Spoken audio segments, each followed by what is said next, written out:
ఒక్కో సబ్జెక్ట్ కి ఒక టీచర్ ఉంటారు. అన్ని సబ్జెక్టులు నన్ను చదవమంటారు. ఇంత చిన్న బుర్రలో అన్ని ఎలా నింపాలి?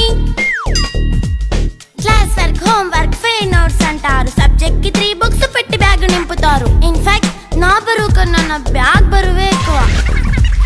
క్వశ్చన్లు, ఆన్సర్లు, సర్ప్రైజ్ టెస్టులు అన్ని దాటుకొని మళ్ళీ స్కూల్ వ్యాన్ ఎక్కేసి అమ్మయ్య ఇక ఇంటికి వచ్చేసామనుకుంటే మార్క్స్ తక్కువ వస్తే చెయ్యాలి అసైన్మెంట్. రిపోర్ట్ కార్డ్ చూపిస్తే ఇంట్లో ఉన్న పనిష్మెంట్. హోమ్ వర్క్ చేయమంటూ మమ్మీ చంపుతుంటుంది. ట్యూషన్ టైం అయిందని డాడీ తరుముతుంటాడు. డాన్స్ క్లాస్ కి వెళ్ళమని తాతయ్య తిడతాడు. స్నాక్స్ తిని వెళ్ళమని నాన్నమ్మ ఆపుతుంది. ఇక అన్నీ అయిపోయాక కాసేపు టీవీ చూద్దామంటే మమ్మీ ఎంట్రీ ఇచ్చింది. బెడ్ ఎక్కమంది. చిన్న నాప్ తీసేలోపు తెల్లారిపోయింది.